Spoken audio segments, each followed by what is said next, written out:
दर्शकवृन्द नमस्ते। प्राइम संवादमा यहाँलाई स्वागत छ। म कृष्ण मल्ल।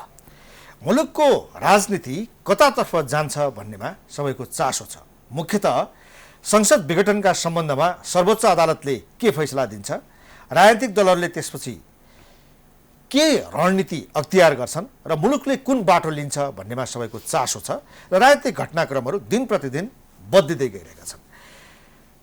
नेपालको राजनीति अब कुन बाटोमा जाला र के गर्नुपर्छ भन्ने विषयमा मूलतः आज हामी केन्द्रित हुन गइरहेका छौँ र यसको निम्ति राप्रपाका नेता जगत गौचन हामीसँग हुनुहुन्छ। स्वागत छ यहाँलाई। धन्यवाद। अब तपाईँ एउटा राजभक्त नेता, लामो समयदेखि यो मुलुक हिन्दू राष्ट्र हुनुपर्छ, राज संस्था हुनुपर्छ भनेर लागिरहनु भएको, तर मुलुकको परिस्थिति तपाईँहरूको पक्षमा देखिँदैन। अहिले पनि तपाईँ त्यही अभियानमा हुनुहुन्छ अथवा अब मुलुकको परिस्थिति पनि बदलियो, आफूलाई मौका पनि आउँदैनन्, काम गर्न पनि पाइएन भनेर धारणा बदल्दै हुनुहुन्छ?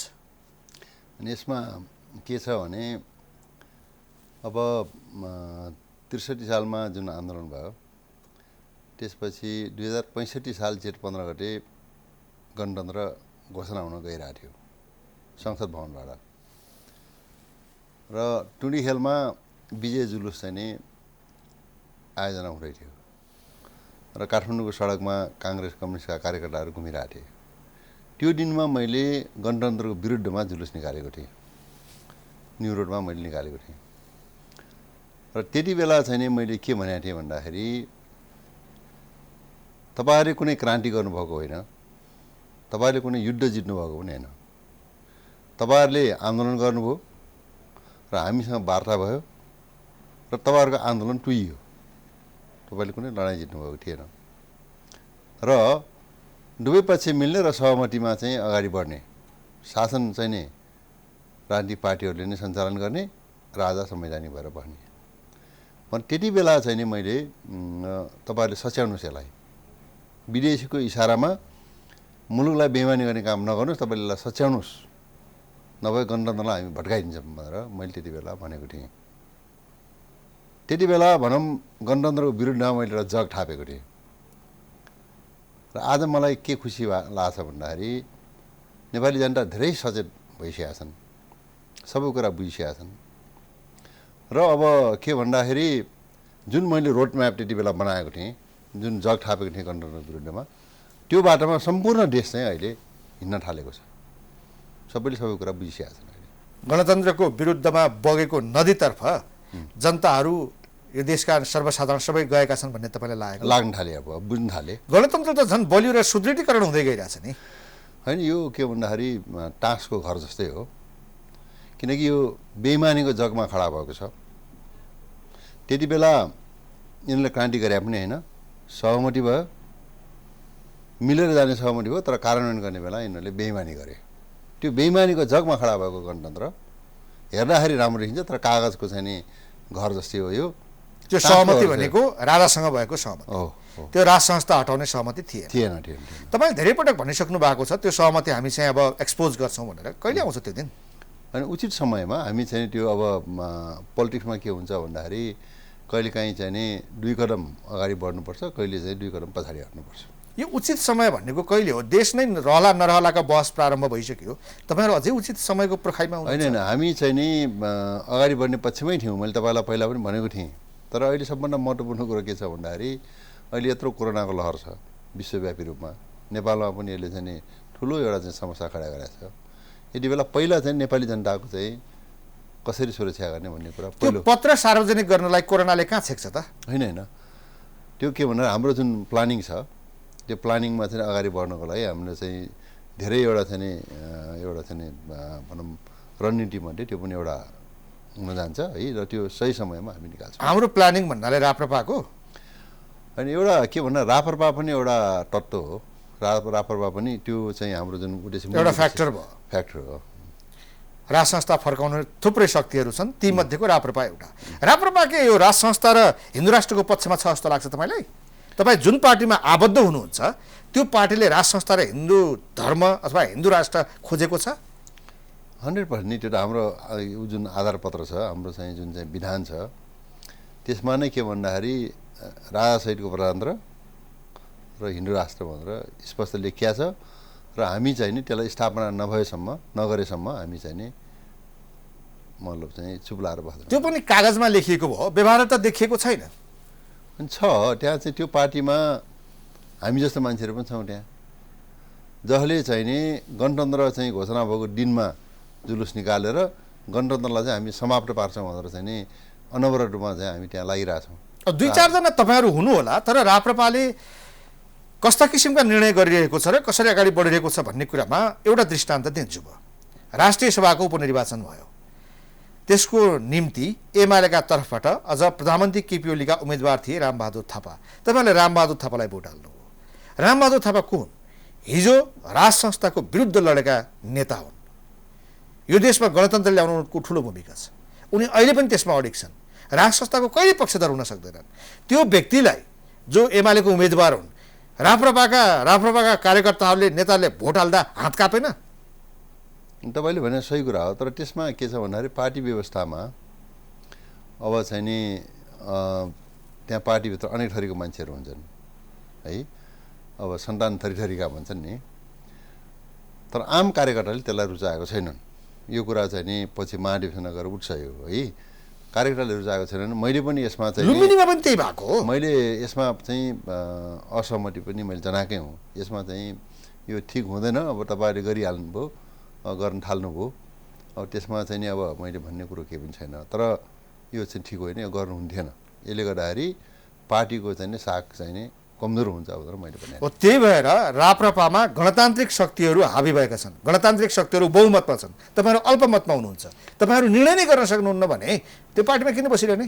होइन, तपाईँले एउटा कुरा के बुझ्नु पर्यो भन्दाखेरि पार्टीको विधानमै संवैधानिक राजतन्त्र र के अरे हिन्दू राष्ट्र लेखिएको छ। व्यवहारमा देखिनु पर्यो नि। अब व्यवहारमा कुरो के छ भन्दाखेरि कहिले कहिले चाहिँ कस्तो हुन्छ भन्दाखेरि अब त्यो त्यस्तो देखिन जान्छ कि अब यो के भन्दाखेरि हाम्रा चाहिँ नि सबै चाहिँ पार्टीका कार्यकर्ताहरू नेताहरू चाहिँ राजावादी हुन्। आज राप्रपा कहाँ उभिएको छ भन्ने मान्छेलाई कन्फ्युज छ। एक किसिमले अहिले जो राजनीतिक द्वन्द्व हाम्रो देशमा चलेको छ, प्रधानमन्त्री केपी ओली पक्षधर एउटा, उनको विपक्षको एउटा, विपक्षबाट गठबन्धन नै बनेको छ। यसमा राप्रपा कहाँ छ भनेर छुट्याउनै गाह्रो भयो। अनि त्यस्तो गाह्रो केही पनि छैन। हाम्रो चाहिँ के हुन्छ भने हामी अलग पार्टी हौँ, अलग विचार बोकेको एउटा चाहिँ अलग धार हो हाम्रो, राष्ट्रवादी र हिन्दूवादी हाम्रो चाहिँ नि सिद्धान्त बोकेको पार्टी हो। र अब के भन्दा इस्यु वाइज अब कहिलेकाहीँ चाहिँ नि अब के भन्छ भने इस्यु वाइज चाहिँ नि कहिले चाहिँ हामीले चाहिँ नि काङ्ग्रेससँग नजिक पनि देखिन जान्छ र कहिलेकाहीँ चाहिँ नि अब यसो हेर्दाखेरि कम्युनिस्टसँग चाहिँ नजिक भएको जस्तो पनि देखिन्छ। त्यो इस्यु वाइज हुन्छ। तर तपाईँले जुन अघि भन्नुभयो इस्यु वाइज हो कि पार्टीका तीनटा अध्यक्ष वाइज हो? तीनटा अध्यक्षहरूले कता कता चाहिँ आफ्नो हात बढाए, कता कता खुट्टा अगाडि बढाए, कता कता पाइला अगाडि बढाए, त्यस अन्तर्गतको निर्णय आउने हो। त्यसो होइन, त्यसो होइन। अब कुरो के भन्दाखेरि तीनटा अध्यक्ष बसेर चाहिँ अब कुनै चाहिँ नि छलफल गरेर कुनै निर्णय गरिसकेपछि अनि त्यसलाई चाहिँ हामीले मानिदिने मात्रै हो। अब के भन्दाखेरि अत्यन्त चाहिँ नि अब के भन्दाखेरि अब गलत कदम भयो भने हामी यो हुँदैन भन्छौँ हामी। तर अब चाहिँ साधारणतया अब हरेक कुराहरूमा हामीले चाहिँ नि अब त्यसमा चाहिँ नि हामीले चाहिँ अब विरोध गर्न पनि हुँदैन। तीनटा अध्यक्षबीच फाटो आइसक्यो? त्यस्तो छैन, त्यस्तो केही छैन, फाटो साटो छैन, फाटो केही पनि छैन। अब छलफल गरेर बस्दाखेरि कहिले चाहिँ अब आफ्नो आफ्नो दृष्टिकोण त राख्न पाइयो नि, पाइयो। तर के भन्दाखेरि समझदारीमै सबै कुरा हुन्छ। अब फाटो नहोस् भन्ने त हो, तर फाटो आइयो भन्ने कुराका सङ्केतहरू प्रष्ट छन्। तीनजना मध्ये एउटा अध्यक्ष दैनिक ट्विट गर्नुहुन्छ, तीनटा घोडामध्ये एउटा घोडा बिचमा पिल्सियो, दुईटा घोडा अल्छी भए, दौड्न सकेन भनेर एउटा अध्यक्षले बाँकी दुईटा अध्यक्ष पशुपति शमशेर राणा र डाक्टर लोहनीलाई इङ्गित गरेर लेखिसक्नु भएको छ होइन। यो भनेको त सिधा सिधा राप्रपाका जो तीनटा अध्यक्ष छन् त्यो तीनटा अध्यक्षमध्ये पशुपति र लोहनीसँग कमल थापा असन्तुष्ट छन् भन्ने कुराको प्रष्ट कुरा त आइसक्यो त। अनि त्यसपछि फेरि अर्को ट्विट पनि आयो। त्यो अर्को ट्विटमा के भनियो भन्दाखेरि अब पार्टी चाहिँ वैकल्पिक शक्ति निर्माण गर्नको लागि पार्टीलाई चाहिँ नि क्रियाशील बनाउनुपर्छ भनेर फेरि आयो है। तर खालि मैले के भन्न खोजेँ भन्दाखेरि यसमा चाहिँ होइन, तीनटा अध्यक्षको झगडाका बीच, वैमनस्यताका बीच, मनमुटावका बीच राप्रपा चल्नुपर्ने, तपाईँहरूले त्यो मानिदिनु पर्ने एउटा गतिशील पार्टी हुनु पर्यो। म कहाँ छु, म के गर्दैछु, यत्रो व्यवस्था नै उल्टाउने चाहिँ कागजमा लेखिराख्ने, व्यवस्था उल्टाउने दर्शन बोकेर हिँड्ने, त्यो सिद्धान्त त्यो लक्ष्य बोकेर हिँड्ने काम चाहिँ अल्छी घोडाको जस्तो भएपछि त समस्या हुन्छ नि। त्यसो होइन है। अब यो कुरा चाहिँ के भन्दाखेरि कुन सन्दर्भमा त्यो कुरा चाहिँ त्यो ट्विट आयो, अब त्यो चाहिँ नि अब अध्ययन गर्नुपर्छ त्यो विषयमा है।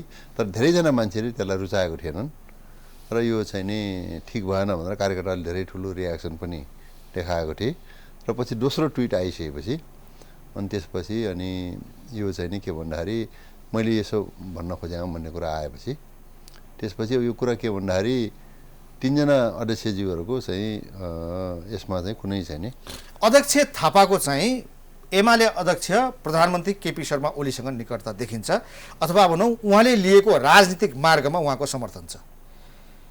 चुनाव ताजा जनादेशमा जानुपर्छ भन्ने कमल थापाको प्रष्ट कुरा छ होइन। यो मामिलामा यो राप्रपाको धारणा हो कि उहाँको धारणा हो थाहै छैन कि होइन। पार्टीको चाहिँ कुरो के छ भन्दाखेरि अब हामीले कसरी बुझ्नु पर्यो भन्दाखेरि पार्टीको चाहिँ सिद्धान्त भने के हो भन्दाखेरि पार्टीको चाहिँ के अरे रोडम्याप के हो भन्दाखेरि संवैधानिक राजतन्त्र स्थापना गर्ने, हिन्दू राष्ट्र कायम गर्ने है।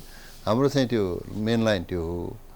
अब कुनै व्यक्तिले के बोल्दै जान्छन् भन्ने कुरा हरेकले चाहिँ आफ्नो आफ्नो दृष्टिकोण राखिरहेकै हुन्छ। अहिले प्रधानमन्त्रीले गर्नुभएको निर्णयमा राप्रपाको कुरा के हो त? संसद विघटन गरेर चुनावमा जाने चिजमा राप्रपाको समर्थन हो अथवा यो गलत भयो पुनर्स्थापना हुनुपर्छ भन्ने लाइनमा हो? अनि त्यसमा त हामीले चाहिँ त्यो गलत भयो भनेर हामीले भनिसक्यौँ नि त, पहिला नै भन्यौँ हामीले। विघटन गलत, विघटन गर्नु चाहिँ त्यो चाहिँ मतलब संविधान विपरीत थियो भनेर चाहिँ हाम्रो पार्टीले विज्ञप्ति निकाल्यो नि त।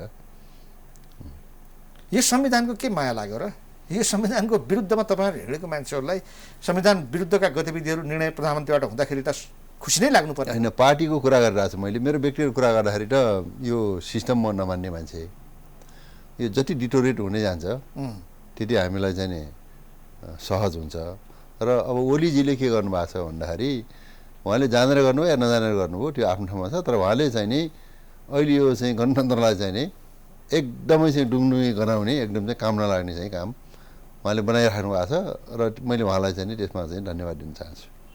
यो गणतन्त्र यो संविधान चाहिँ प्रधानमन्त्री ओलीबाटै समाप्त सबैले, उहाँले मात्रै होइन, जस्तै कि अब तपाईँ आफ्नै पार्टीमा चुनाव जितेर चाहिँ 5 वर्ष चाहिँ नि को लागि चाहिँ निर्वाचित भएको अध्यक्षलाई फाल्नको लागि उहाँकै पार्टीका मान्छेहरू लागिरहेछन् र उहाँहरूले चाहिँ हटाएर एउटा चाहिँ नि सत्ता चाहिँ नि जोगाउनेमा लागिरहेछन् चाहिँ के अरे प्रधानमन्त्री चाहिँ त्यही पार्टीको चाहिँ नेताहरू फेरि उसलाई फालेर चाहिँ नि फेरि अनि त्यहाँबाट आफू आउन खोजिरहेछन्। त्यसमा चाहिँ नि विपक्षी पार्टीहरूसँग यिनीहरूले सहमति गरिरहेछन् र प्रतिपक्ष चाहिँले सत्तापछिको कमी कमजोरी देखाउनु पर्नेमा उनीहरूले चाहिँ नि आन्तरिक रूपमा सहमति पनि गरिरहेछन्, सत्तामा सेयरिङ पनि गरिरहेछन्, चुनाव भयो पनि ठिकै छ भनिरहेछन्, अब सरकार बनाउन पाए नेतृत्व गर्छु पनि भनिरहेछन्। त्यो के भन्दा नेपालको राजनीतिक परिदृश्यमा एउटा चाहिँ नि विकृत र घिनलाग्दो चाहिँ नि कलाविहीन गाईजाति नाटक मञ्चन भइरहेछ। त्यसैले सबै कोही ओलीजीलाई मात्र भनेको छैन मैले, यी सबै बराबरै छन्। भनेपछि अहिलेको यो व्यवस्थाप्रति वितृष्णा उत्पन्न हुने, यो संविधानलाई खारेजीको मार्गतर्फ लैजाने जे गतिविधि हुन्छन् त्यसतर्फ तपाईँहरूको समर्थन रहन्छ। अनि यिनीहरू सबैले त्यो गरेर म उहाँहरू सबैलाई धन्यवाद दिन चाहन्छु। शेरबहादुरजीलाई पनि धन्यवाद दिन चाहन्छु, माधवजीलाई, प्रचण्डजीलाई पनि है, ओलीजीलाई पनि, किन भन्दाखेरि उहाँहरूले चाहिँ कहिले पनि शासनमा पुग्छु भन्ने कल्पना पनि गर्नुभएको थिएन। विदेशीको इसारामा अलिअलि चाहिँ नि हन्डी खाएर बसिरहेको थिए। विदेशीले के गरे भन्दाखेरि अब यो चाहिँ नि राष्ट्र संस्था हिन्दू चाहिँ नि हाम्रो चाहिँ नि जुन रोडम्याप छ त्यसको बाधक भइरहेछ, यसलाई फाल्नुपर्छ भनेर भन्दाखेरि त्यसको चाहिँ नि मा प्रयोग भएका पौणहरू हुन्, यिनीहरू दलालहरू हुन् र यी दलालहरू चाहिँ नि अब चाहिँ नि विदेशीको इसारामा नाचिरहेछन्। यिनीहरूले कसैले चाहिँ नि अब हामीलाई चाहिँ हटाउन सक्ने स्थिति पनि थिएन। हाम्रो लडाइँ भने के भने विदेशी शक्ति र आफ्नो लडाइँ हो, राष्ट्रवादी र विदेशी शक्ति बिचको लडाइँ हो र त्यसमा यिनीहरू चाहिँ प्रयोग भएका हुन् है। त्यसले गर्दाखेरि अब कुरो के छ भन्दाखेरि हामीलाई तर के भन्दा यी कुपात्रहरू पऱ्यो कि यिनीहरूले जसले आफ्नो मातृभूमिको लागि मातृभूमिलाई बेइमानी गर्छ, जसले आफ्नो चाहिँ नि राष्ट्रलाई बेइमानी गर्छ, तिनीहरूले विदेशीलाई पनि बेइमानी गर्छ। अब विदेशीसँगको लडाइँ भन्नुभयो, राष्ट्रवादी र विदेशीहरूसँगको लडाइँ चिन्नु पर्यो नि त। विदेशी त थुप्रै छन्, त्यो लडाइँको निम्ति तपाईँहरूका योजनाहरू के छन्? त्यो लडाइँको निम्ति तपाईँले थालेका कदमहरू के छन्? 62 साल 63 सालमा जुन लडाइँ लडियो, गणतन्त्र, धर्मनिरपेक्षता है, बाहिर त्यति बेला चाहिँ आन्दोलन यो कुरा उठेकै थिएन। तर आन्तरिक रूपमा जसरी पैसा फन्डिङ गरेर आएको थिए जसले डलर चाहिँ नि भारू चाहिँ खनाइरहेका थिए ती मान्छेले आन्तरिक रूपमा त्यो एजेन्डालाई चाहिँ लिएर बसिरहेको थिए र अलिकति जब चाहिँ आन्दोलन माथि उठ्यो उनीहरूले यो कुरालाई चाहिँ बाहिर ल्याए र त्यति बेला चाहिँ को इन्भल्भ थिए त्यसबाट थाहा भइहाल्छ नि अब चाहिँ धर्मनिरपेक्ष कसले चाहिन्छ त्यसको लागि डलर चाहिँ आएको छ होइन अनि त्यसपछि गणतन्त्र चाहिँ चाहने तत्त्वहरू थिए होइन सङ्घीयता चाहिँ चाहने तत्त्वहरू थिए उनीहरूले चाहिँ नि डलर र चाहिँ आइसीको चाहिँ खोला बगाए त्यहाँदेखि किन हाम्रा शत्रुहरू को हुन् हाम्रो चाहिँ विरुद्धमा को लागेको छ सबै हामीलाई थाहा छ लडेर लक्ष्य प्राप्ति हुन्छ कि उसँग मिलेर उसलाई कन्भिन्समा लिएर विश्वासमा लिएर उसलाई सम्झाइ बुझाइ गरेर अगाडि बढ्ने हो होइन त्यो तपाईँले भने ठिक हो त्यो पनि एउटा रणनीति हो तर जे गर्दाखेरि चाहिँ नि हाम्रो उद्देश्य हासिल हुन्छ हामी त्यो गर्छौँ र यो नेपाल राष्ट्र भने चाहिँ नेपालीको चाहिँ राष्ट्र हो यो स्वाधीन राष्ट्र हो नेपालमा नेपालीले नै शासन गर्न पाउनुपर्छ हामीलाई बाह्य हस्तक्षेपको चाहिँ स्वीकार्य छैन र त्यसको लागि हामीले चाहिँ नि अब चाहिँ नि एउटा बलिदान नै दिनुपर्ने स्थिति आयो भने पनि हामी त्यसको लागि तयार छौँ र त्यो समय आइरहेछ अब त्योभन्दा अगाडि मुलुक त रहला तर मुलुकमा रहने नागरिक नेपाली हुन्छन् कि विदेशी हुन्छन् भन्ने प्रश्न उठेको छ नागरिक अध्यादेश ल्याइएको छ फेरि आमाको नामबाट उसका सन्तानहरूलाई नागरिकता दिने सन्दर्भमा फेरि संशोधन गरेर स्थानीय तहले बाउ प्रमाणित गरिदिनुपर्ने बाउ छैन भन्ने चिज प्रमाणित गरेपछि अनि आमाले नागरिकता पाउने यो किसिमका कुराहरू छन् अब जन्मसिद्ध नागरिकलाई वंशजको नागरिकता दिने भन्ने कुरा छन् वंशजको नागरिकता प्राप्त गरिसकेपछि अब यो देश नेपालीले चलाउने भन्नुहुन्छ तिनीहरू कहाँ पुग्छन् के कसो गर्छन् यहाँ फिजीका कुराहरू भइरहेछन् सिक्किमका कुराहरू भइरहेका छन् होइन त्यो छ भर्खरै एकजना उप प्रधानमन्त्री हुनुभएको छ आउने बित्तिकै बहुराष्ट्रको कुरा गर्नुभयो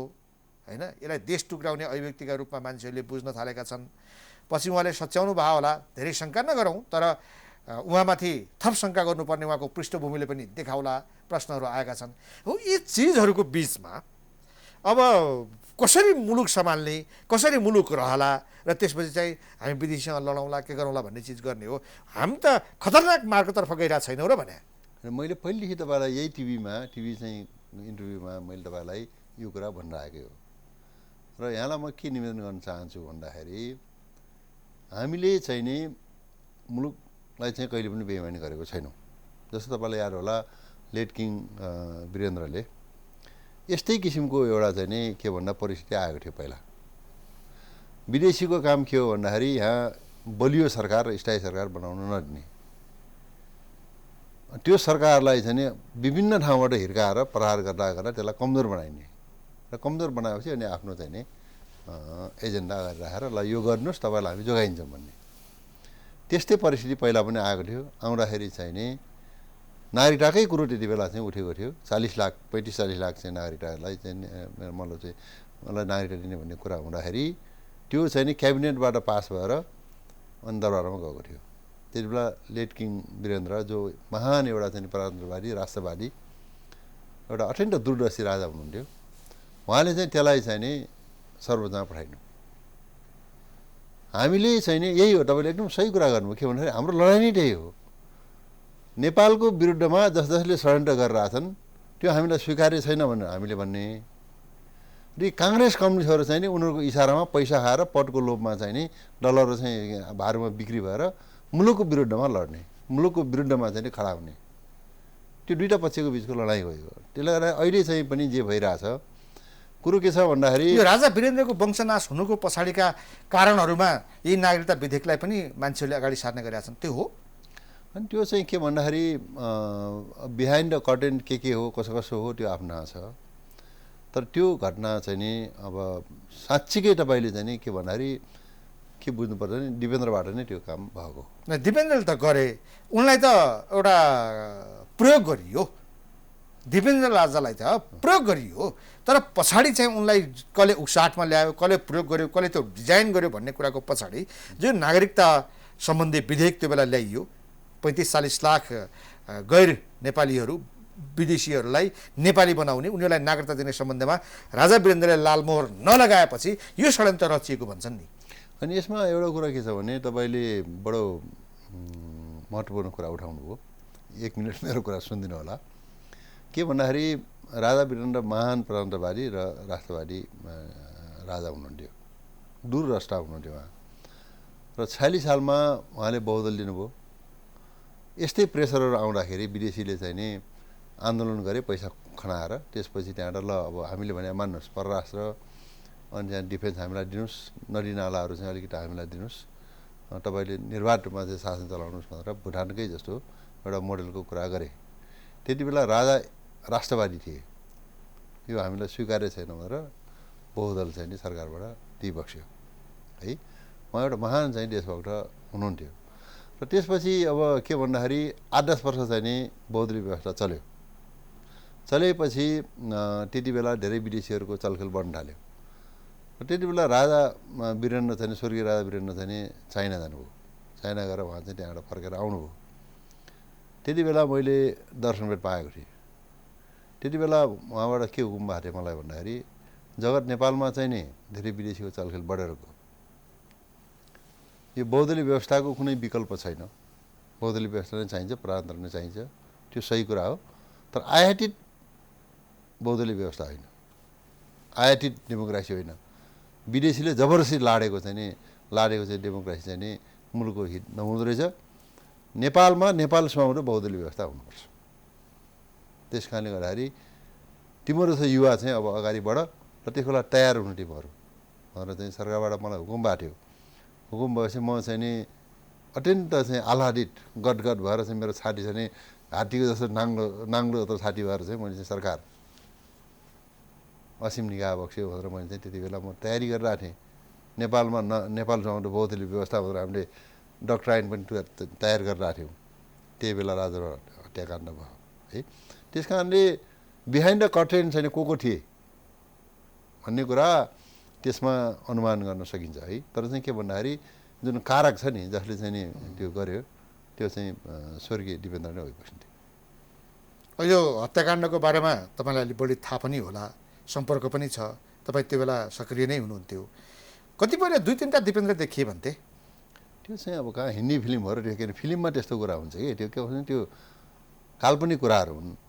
अब त्यति बेला चाहिँ माओवादीहरूले चाहिँ नि अब चाहिँ नि अनेक किसिमको प्रोपोगन्डाहरू गरे, कम्युनिस्टहरूले गरे, अब काङ्ग्रेसहरूले गरे है। यी सबै के भन्दाखेरि भाडाका टट्टुहरू हुन्, अलिअलि पैसा खाएर विदेशीको इसारामा जे मन लाग्यो त्यही कुरा गर्ने हुन्।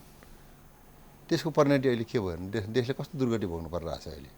त्यत्रो एउटा स्वाधीन एउटा चाहिँ महान राष्ट्र अहिले कुन दिशामा गइरहेछ अहिले, यो कुरा हामीले बुझ्नु पर्यो। तपाईँको त्यति बेलादेखि नै अब सरेन्डर हुँदै गएको अहिले आएर चाहिँ यो परिस्थितिमा चाहिँ मुलुक यस्तो डरलाग्दो परिस्थितिमा पुगेको छ। अहिले राजनीतिक दलहरूले पनि त्यो धेरै ठाउँबाट महसुस गर्न थालेका छन्। उनीहरू अब केही सुधारको बाटोमा अथवा आफू सच्चिने बाटोमा जाउन् भन्ने अपेक्षा हो। तर जे धैर्यता देश नछोडेर देशमै बसेर एउटा दरबार हत्याकाण्डको आरोप पनि खेपेका राजा ज्ञानेन्द्र शाह, उहाँको लोकप्रियता त बढेको छ, उहाँको प्रशंसा पनि सबैले गर्न थालेका छन् र उहाँमाथि लागेका आरोपहरू बिस्तारै पखालिने क्रममा छन्, मान्छे त्यो बुझ्न थालेका छन् होइन। तपाईँको चाहिँ राजा ज्ञानेन्द्र शाहसँग भेटघाट हुन्छ कि हुँदैन अहिले? अनि एउटा कुरा यहाँले के बुझ्नु पर्यो भन्दाखेरि अनि हालमा सरकार चाहिँ नि त्यसपछि राजा भइबक्स्यो। राजा भइबक्सेपछि अनि सरकारले फेरि चाहिँ 3 वर्षको लागि उहाँले चाहिँ नि शासनभार सम्हालिबक्स्यो है। राजा भइसकेपछि पछि उहाँले चाहिँ शाही घोषणा मार्फत, त्यति बेला कुनै लहरले चाहिँ त्यो गरे काम थिएन त्यो। के भन्दाखेरि लेट किङ वीरेन्द्रबाट जुन काम गर्न खोजिबक्सेको थियो नेपालमा नेपाल सुहाउँदो बहुदलीय व्यवस्था, त्यसको त्यो निरन्तरता थियो। हामी देशभक्तहरू, हामी जस्तो मान्छेहरू, धेरै राजभक्तहरू सबैले चाहिँ नि मुलुक चाहिँ नि अब राजा वीरेन्द्रको पश्चापलाई पछ्याउँदै राजा ज्ञानेन्द्र शाह अगाडि बढ्न खोज्नु भएको हो। त्यही हो, त्यो निरन्तर नेपालमा नेपाल सुहाउँदो बहुदलीय व्यवस्था, विदेशीबाट आयातित होइन, विदेशीबाट गाइडेड होइन, डेमोक्रेसी चाहिन्छ। तर चाहिँ के भन्दाखेरि त्यो चाहिँ नेपालमा नेपाल सुहाउँदो बहुदलीय व्यवस्था हुनु पर्यो भनेर हाम्रो चाहिँ नि त्यो हामीले के गर्ने त्यसको लागि सबैभन्दा पहिला अब के भन्दा नेपालीहरूलाई आत्मनिर्भर बनाउनु पर्यो। त्यसपछि जुन ल्यान्डलक परिस्थिति छ नेपालको त्यसलाई के खुलापन गराउनु पर्यो, खुला गराउनु पर्यो यसलाई। तथा चाहिँ त्यस कारणले गर्दा कसैको चाहिँ डिपेन्डेन्सीमा हामी कसैले नुन नपठाउने हामी आत्तिनुपर्ने स्थिति नहोस्। त्यसपछि नेपाली जनतालाई चाहिँ नि हामीले भूपरिवेशित मुलुक भएको समस्या हामीले भोग्नुपर्ने गरिब राष्ट्र, एउटा अशिक्षित राष्ट्र, चेतनाको स्तर कम भएको राष्ट्र र भूपरिवेशित राष्ट्रले चाहिँ भोग्नु परेको बाध्यताहरू समस्याहरूलाई चाहिँ जनता समक्ष लिएर गएर जनतालाई सुसूचित गर्ने, जनतालाई चाहिँ नि हाम्रो पोजिसन यो छ भनेर चाहिँ बुझाएर एउटा राष्ट्रवादी चाहिँ के अरे एउटा चाहिँ भावना जागृत गराएर मुलुकलाई सुदृढ बनाउने भन्ने हाम्रो चाहिँ जुन उद्देश्य जुन थियो नि, त्यो उद्देश्य अनुरूप चालिएको कदम थियो त्यो है। त्यस कारणले त्यो तर उहाँले त अब निरङ्कुश शासन, जनताका हैन हक अधिकार, लोकतन्त्र मास्यो। तर विदेशीहरूको चाहिँ के भन्दाखेरि चाहिँ नि ठुलो चलखेल थियो त्यति बेलासम्म, ठुलो चलखेल भइसकेको थियो, धेरै पैसाको लगानी भएको थियो। सबै राजनीतिक पार्टीहरू चाहिँ नि अब के भन्दाखेरि विदेशीको चाहिँ नि के भन्दाखेरि चाहिँ नि दलाल भइसकेको थिए। त्यसले गर्दाखेरि अनि त्यहाँबाट हामीले फेरि चाहिँ त्यसलाई चाहिँ कन्टिन्यू गर्न नसकेर धेरै समस्याहरू आउने स्थिति भयो, त्यहाँ धेरै क्याजुअलिटीहरू हुने स्थिति आयो। त्यसले फेरि हामी ब्याक भयौँ। अब एकपल्ट फेरि उहाँहरूलाई राज संस्था फर्काउने दिशामा तपाईँहरू लाग्नु भएको छ, भेटघाट हुन्छ कि हुँदैन राजा ज्ञानेन्द्र शाहसँग? होइन, एउटा कुरा के छ भने हामीले आफ्नो कर्तव्य गरिराख्ने हो, हाम्रो चाहिँ काम कर्तव्य एउटा मिसन हो यो है। त्यसले गर्दाखेरि त्यो क्रममा चाहिँ अगाडि बढ्दै जाँदाखेरि अब भेट्ने, अब चाहिँ दर्शन गर्ने नगर्ने भन्ने कुरा त्यो गौण कुराहरू हुन् कि त्यो स्वाभाविक हो नि, त्यो भइराख्ने। अब उहाँहरू राज दम्पतिलाई कोरोना सङ्क्रमण भएको थियो, डिस्चार्ज भएर केही दिन अगाडि हामीले उहाँको सन्देश पनि सुन्ने हेर्ने मौका पाएका थियौँ, स्वास्थ्य लाभ गरिरहनु भएको छ होइन। तपाईँहरू त अब त्यसमै लाग्नु भएको, अभियानमै जोडिनु भएको, कुराकानी त हुन्छ होला नि देशको परिस्थितिको बारेमा, अबको आफ्नो योजनाको बारेमा, त्यो त हाम्रो जान्न पाउने अधिकार हो नि। अनि त्यो अत्यन्त स्वाभाविक कुरा हो। र एउटा कुरा तपाईँले भनेको कुरामा मलाई एउटा कुरा चाहिँ के भन्न मन लाग्यो भन्दाखेरि अहिले चाहिँ नि ६३ सालदेखि अहिलेसम्म आइपुग्दाखेरि राजा ज्ञानेन्द्रको जुन चाहिँ नि उहरू छ, मुभमेन्टहरू जुन छन् नि, उहाँले चालेका कदमहरू, उहाँले चाहिँ गर्नुभएका व्यवहारहरू तपाईँले त्यो हेर्नुहोस्। त्यत्रो ठुलो चाहिँ नि उहाँलाई चाहिँ नि आक्षेप आए, त्यत्रो एउटा चाहिँ 250 वर्षको इतिहास जुन गौरवशाली चाहिँ इतिहास थियो, जसले यो मुलुक एकीकरण गरे, त्यहाँबाट चाहिँ नि पछि हट्नुपर्ने स्थिति थियो। कति पीडा भयो होला। तर त्यसलाई पनि सहेर विदेशीहरूले के गर्छन् भन्दाखेरि हरेक देशमा चाहिँ नि यस्तै किसिमको चाहिँ आन्दोलन गराइन्छन्, गराएपछि त्यहाँबाट चाहिँ त्यसको शासकहरूलाई ल हाम्रो देशमा आउनुहोस् भनेर यहाँबाट चाहिँ सारा पैसा चाहिँ के अरे सम्पत्ति चाहिँ आफ्नो देशमा पुऱ्याएर अनि त्यहाँ आफ्नो देशको उन्नति गर्छन् है। सरकारलाई पनि आउनुहोस् तपाईँ चाहिँ आनन्दसँग बस्नुहोस् पनि भन्यो होला नि कसैले। तर यो मेरो मुलुकमै बस्छु, म मुलुकमै चाहिँ बसेर म चाहिँ नि के भन्दाखेरि यही माटोको चाहिँ। तर शान्तसँग बसेर राज संस्था फर्किनेवाला छैन कि चाहिँ तपाईँहरूको चुनाव मार्फत आउनु पर्यो अथवा कुनै राजनीतिक समझदारी हुनु पर्यो। राजनीतिक समझदारी हुनु पूर्व कुनै घटनाहरू हुने हुन् कि होइन, विभिन्न शङ्का उपशङ्काहरू छन्। तर चुपचाप लागेर बस्दैमा व्यवस्था परिवर्तन हुन्छ जस्तो लाग्छ यहाँलाई? होइन, तपाईँले यो कुरा के बुझ्नुहोस् भन्दाखेरि हामीसँग 3वटा चाहिँ नि विकल्पहरू छन्। एउटा काङ्ग्रेस कम्युनिस्टहरूले ६३ सालमा जुन चाहिँ गलत कदम चाले त्यसलाई सच्याउने, यिनीहरूले चाहिँ नि हामीले गल्ती गरियो, हामी सबै मिलेर जानुपर्छ, हाम्रो सहमति पनि त्यही भएको थियो भनेर यसलाई करेक्सन गर्ने, एउटा त्यो हो। अर्को के भन्दाखेरि त्यो यिनीहरूले गर्न सक्दैनन्। किन सक्दैनन् भन्दाखेरि विदेशीहरूले यिनीहरूको चाहिँ त्यो कमजोरी समाएर बसिरहेछन्। जसले आफ्नो मातृभूमिलाई बेइमानी गर्छ त्यसले हामीलाई नै बेइमानी गर्छ भनेर उनीहरूको कच्चा चिट्ठा समाएर बसिरहेछन्। र खबरदार तैँले चाहिँ दया माया गरिस् भने तेरो पोल खोलिदिन्छु भनेर चाहिँ उनीहरूले तर्साइरहेछन्। यिनीहरू त्रसित छन्, यिनीहरू असुरक्षित पनि छन्। त्यस कारणले यिनीहरूलाई सजिलो उपाय के छ भन्दाखेरि यिनीहरूले चाहिँ नि जनमतसँगको घोषणा गर्ने। यो मुलुक जसले एकीकरण गर्यो त्यो महान चाहिँ नि राजा चाहिँ नि का चाहिँ प्रतिनिधि पात्र सन्ततिले चाहिँ नि यो राजा चाहिँ नि हाम्रो उनीहरू चाहिँ यो राजा चाहिँ नि राख्ने कि नराख्ने, राजा चाहियो कि गणतन्त्र चाहियो भनेर जनताले आफ्नो राय दिन पाउने कि नपाउने, यो महान धर्म सङ्ग्रहको पक्षमा। अनि यो हिन्दू राष्ट्र जहाँ चाहिँ 90%भन्दा बढी चाहिँ ओमकार परिवार छन् र हिन्दू राष्ट्र, हिन्दू धर्म चाहिनेको उद्गम भूमि नै नेपाल हो। यही चाहिँ के अरे पावन भूमिमा यहाँको हिमवत खण्डमा चाहिँ नि सप्त ऋषिहरूले चाहिँ तपस्या गरेर त्यति बेला चाहिँ वेद वेदान्त उपनिषद वैदिक सनातन चाहिँ नि दर्शनको चिन्तन गरेका थिए। पछि गएर यसलाई हिन्दू धर्मको रूपमा परिचित ठिक छ, तपाईँले जन्म सङ्ग्रह अनि भन्नुभयो। अनि सुन्नुहोस्, अनि त्यो भने यो धर्मको विषयमा चाहिँ नि राख्ने कि नराख्ने भन्ने कुरा चाहिँ हामीले राय लिने नि जनताको। यसमा म तपाईँलाई सचेत गराउँछु है एउटा मामिलामा। म सिधाउँछु, जनमत सङ्ग्रह गर्ने है, हिम्मत छ भने गर्न पर्यो, हामी त्यसलाई स्वीकार गर्न तयार छौँ। यो जनमत सङ्ग्रह तपाईँहरूका निम्ति खतरनाक हुन सक्छ। र जनमत होइन, हामी स्वीकार छौँ त्यसको लागि। र जनमत सङ्ग्रह चाहिँ होइन, जनमत सङ्ग्रहमा भोट कसले हाल्ने? सुन्नुहोस् न, मेरो कुरा सुन्नु, मलाई सिधाउनु दिनुहोस्। र जनमत सङ्ग्रहमा चाहिँ यिनीहरूले चाहिँ पनि गरेनन् भने हामीसँग एउटा मात्रै विकल्प छ, त्यो सडक आन्दोलन। र तपाईँले एउटा कुरा के बुझ्नुहोस् भन्दाखेरि बागमतीमा धेरै पानी बगिसक्यो अहिले। यी सबै नेताहरू आउटडेटेड भइसके। तपाईँले हेर्नुहोस्, यिनीहरू चुनावमा गयो भने कसैले पनि जित्दैन। ठिक छ, म तपाईँलाई सचेत र एउटा म सिधाउँछु पहिला। यिनीहरू कुनै पनि नेता अहिलेका चाहिँ हेभीवेट देखिएका, चाहे त्यो प्रचण्ड होस्, चाहे त्यो माधव नेपाल होस्, चाहे केपी ओली होस्, अब जनतामा गयो भने जनताले यिनीहरूलाई लहाच्छन्। अन्य सानोतिनो पार्टीको त कुरै नगर्नुहोस्। यो के हो त भन्दाखेरि जनताको ए बाबा, त्यसको निम्ति त तपाईँसँग प्योर पब्लिक हुनु पर्यो नि, नेपाली जनता हुनु पर्यो नि। हामीले नागरिकता अध्यादेशको यत्रो कुराकानी गऱ्यौँ। नागरिक कसलाई बनाइँदैछ यहाँ? भोलि बहुमतमा को पर्छ? अहिले हामीले नागरिकता विदेशीहरूलाई दिन थाल्यौँ भने यो देशमा नेपालीहरू अल्पमतमा पर्ने र गैर नेपालीहरू बढी हुने। अनि तपाईँहरू जन्म सङ्ग्रह भन्नुहुन्छ, अनि तपाईँहरूका पक्षमा भोट कसले हालिदिन्छ? होइन, मैले तपाईँलाई त्यही भनिरहेको छु पहिलेदेखि नै। मैले भनेको कुरा तपाईँले भनिरहनु भएको छ। यदि हामी अगाडि आएनौँ भने, यही टिभी चाहिँ अन्तर्बाट मैले तपाईँलाई भनेको थिएँ, हामी अगाडि आएनौँ भने 10 देखि 15 वर्षको बिचमा चाहिँ यो देश रहन्न भनेर मैले तपाईँलाई भनेको थिएँ। मैले त्यही कुरा तपाईँले भनिराख्नु भएको छ। त्यसैको लागि हामी आउनु पर्यो। त्यही त जनमत सङ्ग्रहको जो माग छ, यो तपाईँहरूलाई आत्मघाती हुँदैन? हामीले 63 सालदेखि त त्यत्रो मान्छेलाई नागरिकता दिइसक्यौँ। अब तिनीहरूलाई वंशज बनाउँदैछौँ। फेरि यो बिचमै गृह मन्त्रालयले पनि सर्कुलर जारी गरेर कतिलाई दिइसक्यो। अब अहिले फेरि प्रक्रिया सुरु हुँदैछ, अध्यादेश आइसक्यो होइन। भनेपछि तपाईँहरूको पक्षधर खास नेपाली चाहिँ अल्पमतमा पर्ने, अनि बाह्य एजेन्डा बोकेका उनीहरू चाहिँ बहुमतमा परेर तपाईँहरूले चाहनुभएको चिज, हाम्रो परम्परागत जो शक्तिलाई अगाडि ल्याउँ भन्दै हुनुहुन्छ, त्यो धरापमा पर्छ नि। तपाईँले भने ठिक कुरा, त्यसलाई रोक्नु पऱ्यो। त्यही भएर त्यसलाई रोक्नु पऱ्यो। त्यसको लागि पनि अब के भन्दाखेरि अब हामी अगाडि आउन आवश्यक छ है। र अहिले के छ भन्दाखेरि कोरोनाको यो महामारीको कारणले गर्दाखेरि हामी अलिकति चाहिँ नि अब अहिले चाहिँ पछाडि बसिरहेछौँ।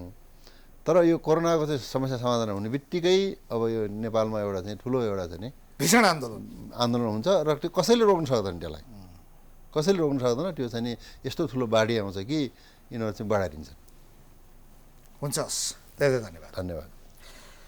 दर्शकवृन्द, प्राइम संवादमा हामीसँग राप्रपाका नेता एवं पूर्व मन्त्री जगत गौचन हुनुहुन्थ्यो। उहाँसँगको कुराकानी सकिन्छ। हामी सबैलाई बिदा दिनुहोस्। नमस्ते।